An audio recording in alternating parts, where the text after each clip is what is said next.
अगली वड्डी खबर का रुख करते हैं। खबर है अमृतसर तो इस समय वड्डी खबर की आ रही है। टीवी स्क्रीन से हुणी आएगी वड्डी स्क्रीन के उत्ते और अमृतसर तो वड्डी खबर इस समय असीं जो तुहानूं दस्सण जा रहे हैं, क्योंकि चोणां दा अखाड़ा भखिया होया ते सब दे विचाले चोणां तो पहलां पंजाब दे विच दहशत फैलाउण दी, पंजाब नूं दहलाउण दी एक वड्डी साजिश नाकाम हुई है। विस्फोटक बरामद किया गया नवां शहर तो अमृतसर के बॉर्डर एरिया धनोआ कलां दे विचों इह बरामदगी हुई है और एसटीएफ नूं एक कामयाबी मिली है जो विस्फोटक की सूचना एसटीएफ तक पहुंची सी।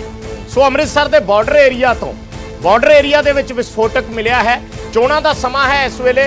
पिछले दिनी लुधियाना च एक बड़ा ब्लास्ट होके हटिया। वार वार सवाल चक्के जाते हैं पंजाब के अमन कानून की स्थिति ते और यह कहा जाता है कि यह एक वोट पोलराइजेशन की कोशिश है। इसके पिछे एजेंसियां हो सकती हैं, इसके पिछे सियासी पार्टियां हो सकती हैं। सो इस तरीके की इल्जाम तराशी जी है वो लगातार चल रही है। बॉर्डर एरिया धनोआ कलां दे विचों ये बरामदगी हुई है और चोणां दे दौरान माहौल खराब करने की कोशिश इसनूं करार दिता जा रहा है। बिल्कुल जो नवां शहर का मैं जिक्र कर रहा सी, दरअसल नवां शहर तो भी बरामदगी हुई सी ते उस तो नवां शहर तो बाद बरामदगी तो बाद अमृतसर तो है। खास तौर पर पिछले एक महीने देखो पंजाब च की होया है। लुधियाना दे विच एक बड़ा ब्लास्ट हुंदा है जिस दे विच विस्फोटक का लाजमी तौर पर इस्तेमाल किया गया। एक शख्स की मौत हो गई सी और इस तरीके नाल लगातार बरामदगी होना। एक पठानकोट दे विच हमले का जो पूरा मॉड्यूल है उसका पर्दाफाश किया गया सी। 6 लोग उत्थे काबू किए गए। 6 हैंड ग्रेनेड कुछ असला भी होना तो बरामद होया ते हुण अमृतसर के बॉर्डर एरिया धनोआ कलां तो यह बरामदगी हुई है। लाजमी तौर पर सवाल उठते हैं कि इलैक्शन तो पहला कौन है जो पंजाब की शांति नूं भंग करना चाहता है। इलैक्शन तो पहला कौन है जिस दे वल्लों इस तरीके दीयां साजिशां घड़ियां जा रही ने कि वाकई चोणां दे नाल इसका कोई रिलेशन है या नहीं है। क्योंकि लगातार पंजाब का असीं जिक्र करते हैं तो 2017 के इलैक्शन सानू याद ने विजय आपां नूं चंगी तरह। ठीक इलैक्शन तो 4-5 दिन पहला मौड़ मंडी का ब्लास्ट किसी नूं भुल्लिया नहीं। 6 तो 7 लोगों की उस दे विच मौत हो गई सी। बिल्कुल बिल्कुल। राजीव साडे नाल जुड़े ने। राजीव शर्मा साडे सहयोगी होर जानकारी दे लई। राजीव इस ते अपडेट चाहांगे की डिटेल है, किन्ना क विस्फोटक बरामद होया और किस तरीके नाल की इलैक्शनां दे नाल इस नूं जोड़ के सीधा सीधा देखा जा रहा है, माहौल खराब करने की कोशिश है। जी देखो, जिथों तक बरामदगी का सवाल है तो हाले तक अधिकारक तौर पर कोई भी अधिकारी जे इस बारे जानकारी नहीं देने नूं तैयार, पर असी ताज़ा जड़ियाँ उत्थों दियां ग्राउंड ते जिहड़ी तस्वीर है जो स्थिति है वो दिखाने की कोशिश करते हैं। और ये मेन जो अटारी नूं जिहड़ी जाण वाली रोड है उत्थों ये जो सरहदी पिंड ने धनोआ कलां मोदे वो पिंडां नूं जाण वाली ये सड़क है जिथे तुसीं देख सकते हो कि इस सड़क नूं सवेर तो ही बंद किया होया। पुलिस के कई अधिकारी SDF के अधिकारी इत्थे मौके ते मौजूद ने। तां तुसीं देख सकते हो कि 7 वजे के करीब दस्सिया जा रहा है कि इस रस्ते नूं आम लोगों के आउण जाण दे लई बंद कर दिता गया सी। तां लगातार सर्च ऑपरेशन जारी है। ये भी जानकारी है कि कोई IED जिहड़ा बंब है वो हो सकता। हालांकि इस बारे जानकारी हाले नहीं दी जा रही क्योंकि अधिकारियों का कहना है कि हाले साडी कार्रवाई जारी है। तो लाजमी तौर पर चोणां दे नाल इस दे लई जोड़ के देखा जा रहा है क्योंकि चोणां तो जेकर असी विजय पिछले 4-5 महीने पिछे जाके गल करते तो उदों भी इस इलाके दे विच जो अटारी सरहद के नेड़े का इलाका उत्थे एक बरामदगी हुई सी टिफन बॉम्ब। हालांकि उस वेले दे जिहड़े DGP सी उन्हां वल्लों एक गल कही गई सी कि ड्रोन के राही ये बंब भेजे जा रहे हैं। तो लगातार क्योंकि धुंध का मौसम है तो अक्सर पाकिस्तान दे विच जिहड़ियां एजेंसियां ने जिहड़ियां भारत विरोधी गतिविधियां दे विच अक्सर जिहड़ियां कार्रवाइयां करदियां ने तो उन्हां वल्लों कोशिशां कीतियां जांदियां ने। पर हुण देखण वाली गल यह है कि 2022 दीयां चोणां दा ऐलान हो चुक्या और सरहदी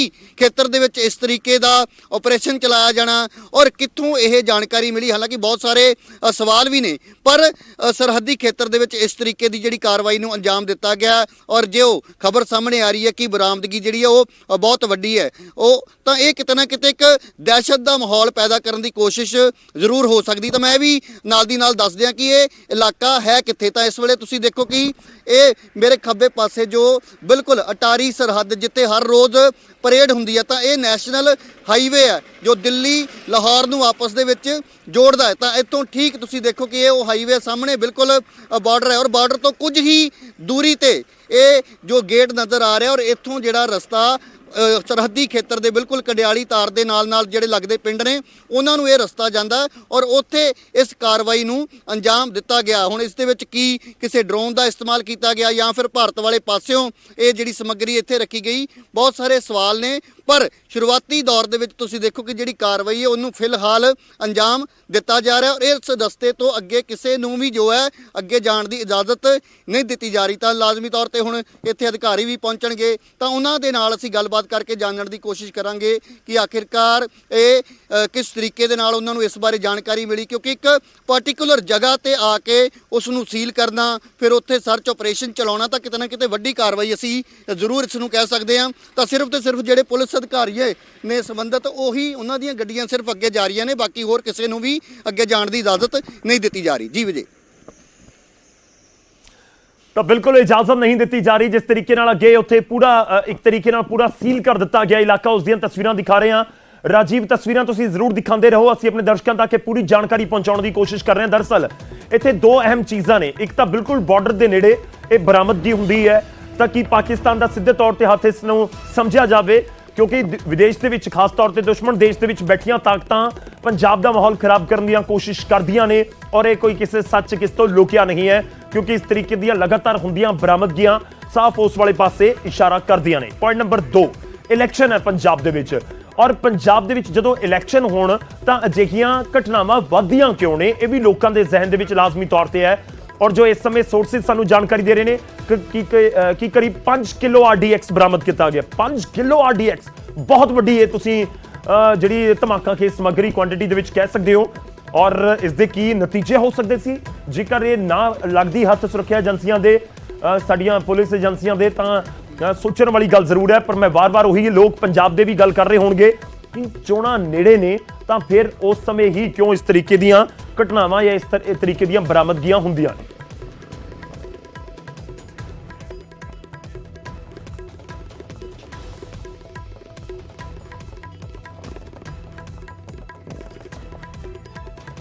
ਤਾਂ 5 ਕਿਲੋ ਦੇ ਕਰੀਬ RDX ਜਿਹੜਾ ਹੈ ਬਰਾਮਦ ਕੀਤਾ ਗਿਆ ਹੈ। ਜੋ ਹੁਣ ਤੱਕ ਸੋਰਸਿਸ ਤੋਂ ਖਬਰਾਂ ਆ ਰਹੀਆਂ ਨੇ, ਜਿਵੇਂ ਰਾਜੀਵ ਦੱਸ ਰਹੇ ਸੀ ਕਿ ਕਲੀਅਰ ਪੁਲਿਸ ਵੱਲੋਂ ਕੋਈ ਜਾਣਕਾਰੀ ਨਹੀਂ ਦਿੱਤੀ ਜਾ ਰਹੀ। ਰਾਜੀਵ, ਇੱਕ ਵਾਰੀ ਫਿਰ ਇਹ ਸਮਝਣਾ ਚਾਹਾਂਗੇ, ਪਹਿਲਾਂ 2.5 ਕਿਲੋ RDX ਦੀ ਗੱਲ ਆਈ ਸੀ, ਹੁਣ 5 ਕਿਲੋ RDX ਦੀ ਗੱਲ ਆ ਰਹੀ ਹੈ, ਕੀ ਇਸ ਤੋਂ ਵੱਧ ਵੀ ਹੋ ਸਕਦਾ ਹੈ? ਜੀ ਬਿਲਕੁਲ, ਇਸੇ ਕਰਕੇ ਅਸੀਂ ਸਪਸ਼ਟ ਆਪਣੇ ਦਰਸ਼ਕਾਂ ਨੂੰ ਇਸ ਬਾਰੇ ਜਾਣਕਾਰੀ ਨਹੀਂ ਦੇ ਰਹੇ, ਕਿਉਂਕਿ ਹਾਲੇ ਕਾਰਵਾਈ ਜਾਰੀ ਹੈ। ਤਾਂ ਹੋ ਸਕਦਾ ਕਿ ਇਸ ਦੇ ਵਿੱਚ ਹੋਰ ਵੀ ਵਾਧਾ ਹੋ ਸਕਦਾ ਹੈ। ਇਸੇ ਕਰਕੇ ਹੀ ਇਸ ਰਸਤੇ ਨੂੰ ਸੀਲ ਕੀਤਾ ਗਿਆ ਔਰ ਕੁਝ ਦੇਰ ਪਹਿਲਾਂ ਜਿਹੜੀ ਗੱਡੀ ਗਈ ਹੈ ਉਸ ਦੇ ਵਿੱਚ ਜਿੰਨੇ ਵੀ ਮੁਲਾਜ਼ਮ ਨੇ ਉਹਨਾਂ ਦੇ ਲਈ ਖਾਣਾ ਜੋ ਹੈ ਉਹ ਭੇਜਿਆ ਗਿਆ। ਤਾਂ ਉਸ ਤੋਂ ਇਹ ਸਪਸ਼ਟ ਹੈ ਕਿ ਹਾਲੇ ਹੋਰ ਵੀ ਲੰਬਾ ਸਮਾਂ ਇਹ ਸਰਚ ਆਪਰੇਸ਼ਨ ਚੱਲ ਸਕਦਾ ਹੈ। ਜਿਸ ਤਰ੍ਹਾਂ ਮੈਂ ਪਹਿਲਾਂ ਵੀ ਜ਼ਿਕਰ ਕੀਤਾ ਕਿ ਧੁੰਦ ਦਾ ਸੀਜ਼ਨ ਹੋਣ ਕਰਕੇ ਜਿੱਥੇ ਜਿਹੜੀਆਂ ਦੇਸ਼ ਵਿਰੋਧੀ ਤਾਕਤਾਂ ਨੇ ਉਹ ਅਜਿਹੀਆਂ ਕਾਰਵਾਈਆਂ ਨੂੰ ਅੰਜਾਮ ਦਿੰਦੀਆਂ ਨੇ, ਤਾਂ ਨਾਲ ਦੀ ਨਾਲ ਠੰਡ ਦੇ ਕਰਕੇ ਜੋ ਇੱਥੇ ਪੁਲਿਸ ਦੇ ਵੱਖ-ਵੱਖ ਦਸਤੇ ਮੌਜੂਦ ਨੇ, ਇਹ ਵੀ ਗੱਲ ਦੱਸੀ ਜਾ ਰਹੀ ਹੈ ਕਿ ਬੰਬ ਵਿਰੋਧੀ ਦਸਤਾ ਜਿਹੜਾ ਉਹ ਵੀ ਮੌਕੇ ਤੇ ਉਸ ਨੂੰ ਵੀ ਬੁਲਾਇਆ ਗਿਆ। ਤਾਂ ਕਾਫੀ ਵੱਡੀ ਅਸੀਂ ਕਹਿ ਸਕਦੇ ਕਿ ਪੁਲਿਸ ਦੀ ਜਿਹੜੀ ਟੀਮ ਹੈ ਔਰ STF ਵੱਲੋਂ ਖਾਸ ਤੌਰ ਤੇ ਇਸ ਨੂੰ ਜੋ ਹੈ ਇੱਥੇ ਜਿਹੜੀ ਕਾਰਵਾਈ ਹੈ ਉਸ ਦੀ ਦੇਖਰੇਖ ਦੇ ਵਿੱਚ ਕੀਤੀ ਜਾ ਰਹੀ ਹੈ। ਤੇ ਇਸ ਕਰਕੇ ਕਈ ਤਰ੍ਹਾਂ ਦੇ ਸਵਾਲ ਨੇ। ਔਰ ਜੇਕਰ ਬੰਬ ਵਿਰੋਧੀ ਦਸਤਾ ਇੱਥੇ ਬੁਲਾਇਆ ਗਿਆ ਤਾਂ ਲਾਜ਼ਮੀ ਤੌਰ ਤੇ ਕੀ ਵਿਸਫੋਟਕ ਸਮੱਗਰੀ ਇੱਥੇ ਹੋਏਗੀ ਔਰ ਕਿੰਨੀ ਸਮੱਗਰੀ ਹੈ, ਕੀ ਹੈਂਡ ਗ੍ਰਨੇਡ ਨੇ, RDX ਹੈ, ਹਾਲੇ ਕੋਈ ਵੀ ਸਪਸ਼ਟ ਜਾਣਕਾਰੀ ਜੋ ਹੈ ਪੁਲਿਸ ਦੇ ਅਧਿਕਾਰੀਆਂ ਵੱਲੋਂ ਸਾਂਝੀ ਨਹੀਂ ਕੀਤੀ ਗਈ। ਤਾਂ ਕੁਝ ਅਸੀਂ ਦੇਖ ਸਕਦੇ ਕਿ ਜਿਹੜੀ ਹਲਚਲ ਇਸ ਵੇਲੇ ਤਸਵੀਰਾਂ ਦੇ ਵਿੱਚ ਤੁਸੀਂ ਦੇਖ ਸਕਦੇ ਹੋ ਕਿ ਕੁਝ ਅਧਿਕਾਰੀ ਜਿਹੜੇ ਸਿਵਲ ਦੇ ਵਿੱਚ ਨੇ, ਸਿਵਲ ਵਰਦੀ ਦੇ ਵਿੱਚ ਨੇ, ਉਹ ਇਸ ਪਾਸੇ ਆ ਜ਼ਰੂਰ ਰਹੇ ਨੇ। ਹੋ ਸਕਦਾ ਹੈ ਉਹਨਾਂ ਵੱਲੋਂ ਕੋਈ ਜਾਣਕਾਰੀ ਸਾਂਝੀ ਕੀਤੀ ਜਾਵੇ, ਪਰ ਇੰਤਜ਼ਾਰ ਕੀਤਾ ਜਾ ਰਿਹਾ ਕਿ ਪੁਲਿਸ ਦੇ ਸੀਨੀਅਰ ਅਧਿਕਾਰੀ, ਕਿਉਂਕਿ ਇਹ ਜਿਹੜਾ ਇਲਾਕਾ ਹੈ ਅੰਮ੍ਰਿਤਸਰ ਦੇ ਜੋ SSP ਦਿਹਾਤੀ ਨੇ ਉਹਨਾਂ ਦੇ ਅਧੀਨ ਆਉਂਦਾ ਹੈ, ਤਾਂ ਉਹ ਵੀ ਲਾਜ਼ਮੀ ਤੌਰ ਤੇ ਇੱਥੇ ਪਹੁੰਚਣਗੇ। ਉਹਨਾਂ ਦੇ ਨਾਲ ਵੀ ਅਸੀਂ ਗੱਲਬਾਤ, ਕਿਉਂਕਿ ਫੋਨ ਤੇ ਵੀ ਅਸੀਂ ਗੱਲਬਾਤ ਕਰਨ ਦੀ ਕੋਸ਼ਿਸ਼ ਕਰ ਰਹੇ ਹਾਂ, ਕਿਉਂਕਿ ਲਗਾਤਾਰ ਜਿਹੜੇ ਜ਼ਿਲ੍ਹੇ ਦੇ ਅਧਿਕਾਰੀ ਨੇ ਉਹ ਚੰਡੀਗੜ੍ਹ ਤੱਕ ਜੋ DGP ਪੱਧਰ ਦੇ ਅਧਿਕਾਰੀ ਨੇ ਉਹਨਾਂ ਦੇ ਲਗਾਤਾਰ ਸੰਪਰਕ ਦੇ ਵਿੱਚ ਨੇ, ਕਿਉਂਕਿ ਪੰਜਾਬ ਦੇ ਵਿੱਚ ਚੋਣ ਜ਼ਾਬਤਾ ਲੱਗਿਆ ਹੋਇਆ। ਤਾਂ ਸਿੱਧੇ ਤੌਰ ਤੇ ਜੋ ਹੈ ਉਹ ਜਿੰਨੇ ਵੀ ਪੰਜਾਬ ਦੇ ਅਧਿਕਾਰੀ ਨੇ, ਭਾਵੇਂ ਉਹ ਪ੍ਰਸ਼ਾਸਨਿਕ ਅਧਿਕਾਰੀ ਹੋਣ, ਪੁਲਿਸ ਅਧਿਕਾਰੀ ਹੋਣ, ਤਾਂ ਉਹਨਾਂ ਦੀ ਨਜ਼ਰ ਜਿਹੜੀ ਹੈ ਉਹ ਪੰਜਾਬ ਦੇ ਚੱਪੇ-ਚੱਪੇ ਤੇ ਇਸ ਵੇਲੇ ਬਣੀ ਹੋਈ ਹੈ। ਤਾਂ ਇਸੇ ਕਰਕੇ ਹੀ ਜਿਹੜੀ ਕਾਰਵਾਈ ਅੱਜ ਪੁਲਿਸ ਵੱਲੋਂ ਇੱਥੇ ਆ ਕੇ ਸਵੇਰੇ ਇਹ ਦੱਸਿਆ ਜਾ ਰਿਹਾ ਕਿ ਕਰੀਬ 6 ਵਜੇ ਜੋ ਹੈ ਪੁਲਿਸ ਦੀਆਂ ਟੀਮਾਂ ਇੱਥੇ ਪਹੁੰਚੀਆਂ ਸੀ ਔਰ ਉਦੋਂ ਤੋਂ ਲਗਾਤਾਰ ਉਹਨਾਂ ਵੱਲੋਂ ਸਰਚ ਆਪਰੇਸ਼ਨ ਚਲਾਇਆ ਜਾ ਰਿਹਾ। ਤਾਂ ਦੇਸ਼ ਦੀ ਸਰਹੱਦ ਦੇ ਬਿਲਕੁਲ ਨਾਲ ਲੱਗਦਾ ਇਲਾਕਾ, ਤਾਂ ਇਸ ਕਰਕੇ ਇਹ ਸਿਰਫ ਪੰਜਾਬ ਦੇ ਲਈ ਨਹੀਂ ਬਲਕਿ ਪੂਰੇ ਦੇਸ਼ ਦੀਆਂ ਜਿਹੜੀਆਂ ਏਜੰਸੀਆਂ ਨੇ ਉਹਨਾਂ ਦੇ ਲਈ ਇੱਕ ਚਿੰਤਾ ਦਾ ਵਿਸ਼ਾ, ਔਰ ਸਾਰੀਆਂ ਜਿਹੜੀਆਂ ਸੁਰੱਖਿਆ ਏਜੰਸੀਆਂ ਨੇ ਉਹਨਾਂ ਦੇ ਅਧਿਕਾਰੀ ਵੀ ਲਗਾਤਾਰ ਇਸ ਦੀ ਪਲ-ਪਲ ਦੀ ਜਿਹੜੀ ਰਿਪੋਰਟ ਹੈ ਉਹ ਮੌਜੂਦ ਜਿਹੜੇ ਇੱਥੇ ਅਧਿਕਾਰੀ ਨੇ ਉਹਨਾਂ ਦੇ ਨਾਲ ਸਾਂਝੀ ਕੀਤੀ ਜਾ ਰਹੀ ਹੈ। ਤਾਂ ਚੋਣਾਂ ਤੋਂ ਠੀਕ ਪਹਿਲਾਂ ਲਾਜ਼ਮੀ ਤੌਰ ਤੇ ਇਹ ਵੀ ਖਬਰਾਂ ਆ ਰਹੀਆਂ ਨੇ ਕਿ ਹੋ ਸਕਦਾ ਕਿ ਇਸ ਦੇ ਪਿੱਛੇ ਪਾਕਿਸਤਾਨ ਦੇ ਵਿੱਚ ਬੈਠੀਆਂ ਜਿਹੜੀਆਂ ਏਜੰਸੀਆਂ ਨੇ ਉਹਨਾਂ ਦੀ ਇਹ ਮਨਸ਼ਾ ਹੋਵੇ ਕਿ ਭਾਰਤ ਦੇ ਵਿੱਚ ਔਰ ਖਾਸ ਤੌਰ ਤੇ ਪੰਜਾਬ ਦਾ ਜਿਹੜਾ ਸਰਹੱਦੀ ਇਲਾਕਾ ਉਸ ਦੇ ਵਿੱਚ ਕਿਸੇ ਤਰੀਕੇ ਦੀ ਦਹਿਸ਼ਤ ਜਿਹੜੀ ਹੈ ਉਸ ਦਾ ਮਾਹੌਲ ਬਣਾਇਆ ਜਾਵੇ। ਪਰ ਜੇਕਰ ਇਸ ਨੂੰ ਸਿਆਸੀ ਤੌਰ ਤੇ ਦੇਖੀਏ ਤਾਂ ਲਗਾਤਾਰ ਸਿਆਸਤਦਾਨ ਵੀ ਇਹ ਗੱਲਾਂ ਕਹਿੰਦੇ ਰਹੇ ਨੇ, ਭਾਵੇਂ ਉਹ ਬੇਅਦਬੀ ਹੋਵੇ ਜਾਂ ਕੋਈ ਬੰਬ ਕਾਂਡ, ਤਾਂ ਜਦੋਂ ਹੀ ਇਲੈਕਸ਼ਨ ਦਾ ਸੀਜ਼ਨ ਆਉਂਦਾ ਤਾਂ ਇਸ ਤਰੀਕੇ ਦੀਆਂ ਜਿਹੜੀਆਂ ਘਟਨਾਵਾਂ ਨੇ ਉਹ ਦੇਖਣ ਨੂੰ ਮਿਲਦੀਆਂ ਪਹਿਲਾਂ ਵੀ ਰਹੀਆਂ ਨੇ। ਪਰ ਸਰਹੱਦੀ ਖੇਤਰ ਦੇ ਵਿੱਚ ਜਿਸ ਤਰੀਕੇ ਦੀ ਬਰਾਮਦਗੀ ਦੀ, ਜਿਸ ਤਰੀਕੇ ਦਾ ਸਰਚ ਆਪਰੇਸ਼ਨ ਦੀ ਗੱਲ ਕਹੀ ਜਾ ਰਹੀ ਹੈ, ਉਹ ਆਪਣੇ ਆਪ ਦੇ ਵਿੱਚ ਇੱਕ ਚਿੰਤਾ ਵਾਲੀ ਗੱਲ ਜ਼ਰੂਰ ਹੈ। ਹਾਲਾਂਕਿ ਜੋ ਇੱਧਰ ਨੂੰ ਪਿੰਡਾਂ ਨੂੰ, ਕਿਉਂਕਿ ਸਵੇਰ ਦਾ ਸਮਾਂ ਸੀ ਤਾਂ ਲੋਕਾਂ ਨੇ ਆਪਣੇ ਕੰਮਾਂ ਕਾਰਾਂ ਤੇ ਜਾਣਾ ਹੁੰਦਾ ਜਾਂ ਕੁਝ ਜਿਹੜੇ ਲੋਕ ਆਪਣੇ ਕੰਮਾਂ ਕਾਰਾਂ ਤੋਂ ਘਰਾਂ ਨੂੰ ਵਾਪਸੀ ਕਰਦੇ ਨੇ ਤਾਂ ਕਿਤੇ ਨਾ ਕਿਤੇ ਉਹਨਾਂ ਨੂੰ ਵੀ ਦਿੱਕਤਾਂ ਦਾ ਸਾਹਮਣਾ ਜ਼ਰੂਰ ਕਰਨਾ ਪੈ ਰਿਹਾ। ਪਰ ਫਿਲਹਾਲ ਇੱਕ ਵਾਰ ਫਿਰ ਮੈਂ ਜਿਹੜੇ ਦਰਸ਼ਕ ਹੁਣ ਸਾਡੇ ਨਾਲ ਜੁੜੇ ਹੋਣਗੇ ਉਹਨਾਂ ਨੂੰ ਦੱਸਣਾ ਚਾਹੁੰਦਾ ਕਿ ਆਖਿਰਕਾਰ ਇਹ ਜਗ੍ਹਾ ਹੈ ਕਿੱਥੇ। ਤਾਂ ਇਸ ਵੇਲੇ ਮੈਂ ਆਪਣੇ ਕੈਮਰਾਮੈਨ ਸਾਥੀ ਨੂੰ ਕਹੂੰਗਾ ਕਿ ਇਹ ਜਿਹੜਾ ਹਾਈਵੇ ਹੈ, ਨੈਸ਼ਨਲ ਹਾਈਵੇ, ਜੋ ਕਿ ਦਿੱਲੀ ਤੋਂ ਲਾਹੌਰ ਵਾਲੇ ਪਾਸੇ ਜਾਂਦਾ, ਤਾਂ ਠੀਕ ਕਿਉਂਕਿ ਧੁੰਦ ਦੇ ਕਰਕੇ ਹੋ ਸਕਦਾ ਕਿ ਸਾਹਮਣੇ ਜਿਹੜੇ ਦੋਵਾਂ ਮੁਲਕਾਂ ਦੇ ਕੌਮੀ ਝੰਡੇ ਨੇ ਉਹ ਨਜ਼ਰ ਨਾ ਆਉਂਦੇ ਹੋਣ, ਪਰ ਇੱਥੋਂ ਅਸੀਂ ਕਹਿ ਸਕਦੇ ਕਿ ਕਰੀਬ 1 ਜਾਂ 1.5 ਕਿਲੋਮੀਟਰ ਦੀ ਦੂਰੀ ਤੇ ਇੰਟਰਨੈਸ਼ਨਲ ਬਾਰਡਰ ਹੈ, ਫੈਂਸਿੰਗ ਹੈ, ਕੰਡਿਆਲੀ ਤਾਰ ਹੈ, ਔਰ ਕੰਡਿਆਲੀ ਤਾਰ ਦੇ ਬਿਲਕੁਲ ਨਾਲ ਲੱਗਦੇ ਜਿਹੜੇ ਪਿੰਡਾਂ ਨੂੰ ਜਾਣ ਵਾਲਾ ਰਸਤਾ ਹੈ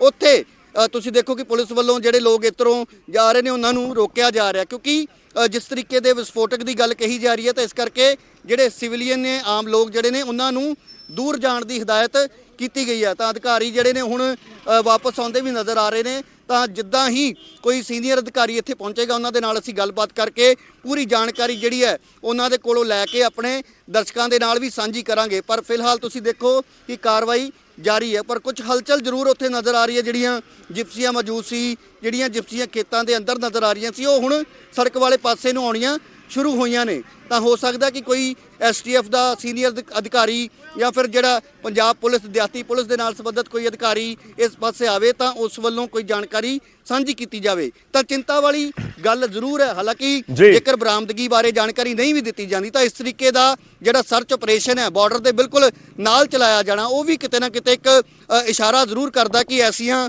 ਜਿਹੜੀਆਂ ਦੇਸ਼ ਵਿਰੋਧੀ ਤਾਕਤਾਂ ਨੇ ਉਹਨਾਂ ਵੱਲੋਂ ਕੋਈ ਐਸੀ ਕਾਰਵਾਈ ਨੂੰ ਅੰਜਾਮ ਦੇਣ ਦੀ ਕੋਸ਼ਿਸ਼ ਕੀਤੀ ਜਾ ਰਹੀ ਹੈ ਜਿਸ ਦੇ ਨਾਲ ਪੰਜਾਬ ਦੀਆਂ ਜਿਹੜੀਆਂ ਚੋਣਾਂ ਉਹਨਾਂ ਦੇ ਵਿੱਚ ਖਲਲ ਪਾਇਆ ਜਾਵੇ। ਤਾਂ ਲਗਾਤਾਰ ਜਿਸ ਤਰ੍ਹਾਂ ਮੈਂ ਵੀ ਜਾਣਕਾਰੀ ਦੇ ਰਿਹਾ, ਤਸਵੀਰਾਂ ਇੱਕ ਵਾਰ ਫਿਰ ਤੁਸੀਂ ਦੇਖੋ ਕਿ ਇਹ ਜੋ ਲੋਕ ਇੱਧਰ ਪਾਸੇ ਆਉਂਦੇ ਨਜ਼ਰ ਆ ਰਹੇ ਨੇ, ਇਹ ਜੋ ਸਾਡੇ ਠੀਕ ਹੈ ਰਾਜੀਵ, ਤੁਸੀਂ ਨਜ਼ਰ ਬਣਾਈ ਰੱਖੋ, ਹੋਰ ਅਪਡੇਟ ਹੋਏਗਾ ਤੁਹਾਡੇ ਕੋਲ ਵਾਪਸ ਆਵਾਂਗੇ। ਪੰਜਾਬ ਦੇ ਨਾਲ ਜੁੜੀ ਅਹਿਮ ਖਬਰ ਲਾਜ਼ਮੀ ਤੌਰ ਤੇ ਜਦੋਂ ਇਸ ਤਰੀਕੇ ਨਾਲ ਕੋਈ ਧਮਾਕਾ ਖੇਜ ਸਮੱਗਰੀ ਬਰਾਮਦ ਕੀਤੀ ਜਾਵੇ, RDX 5 ਕਿਲੋ ਦੇ ਕਰੀਬ RDX ਬਰਾਮਦ ਹੋਣਾ ਬਹੁਤ ਵੱਡੀ ਕੁਆਂਟੀਟੀ ਹੈ, ਬਹੁਤ ਵੱਡੀ ਮਾਤਰਾ ਦੇ ਵਿੱਚ RDX ਬਰਾਮਦ ਕੀਤਾ ਗਿਆ ਹੈ। ਹਾਲਾਂਕਿ ਸੋਰਸਿਸ ਇਹ ਜਾਣਕਾਰੀ ਦੇ ਰਹੇ ਨੇ ਔਰ ਉਮੀਦ ਹੈ ਕਿ ਥੋੜੀ ਦੇਰ ਦੇ ਵਿੱਚ ਜਿਹੜੇ ਅਫੀਸ਼ੀਅਲਸ ਨੇ ਅਧਿਕਾਰਿਕ ਤੌਰ ਦੇ ਉੱਤੇ ਆ ਕੇ ਵੀ ਪੰਜਾਬ ਦੇ ਲੋਕਾਂ ਨੂੰ ਦੱਸਣਗੇ ਕਿ ਆਖਿਰ ਕੀ ਕੁਝ ਬਰਾਮਦ ਹੋਇਆ, ਕਿਸ ਦੇ ਕੋਲੋਂ ਬਰਾਮਦ ਹੋਇਆ, ਕਿਹੜੀ ਥਾਂ ਤੋਂ ਬਰਾਮਦ ਹੋਇਆ ਤੇ ਉਸ ਤੋਂ ਬਾਅਦ ਹੁਣ ਇਸ ਦੇ ਪਿੱਛੇ ਸਾਜ਼ਿਸ਼ ਕੀ ਸੀ ਕਿ ਇਸ ਦੇ ਤਾਰ ਜਿਹੜੇ ਪੁਰਾਣੇ ਮਾਮਲੇ ਨੇ ਉਸ ਦੇ ਨਾਲ ਜੁੜਦੇ ਨੇ ਕਿ ਨਵਾਂ ਸ਼ਹਿਰ ਦੇ ਵਿੱਚੋਂ ਜਿਹੜੀ ਕੱਲ ਬਰਾਮਦਗੀ ਹੋਈ ਉਸ ਤੋਂ ਬਾਅਦ ਅੰਮ੍ਰਿਤਸਰ ਤੋਂ ਹੋਈ ਆਪਸ ਦੇ ਵਿੱਚ ਕੋਈ ਤਾਰ ਜੁੜਦੇ ਨੇ।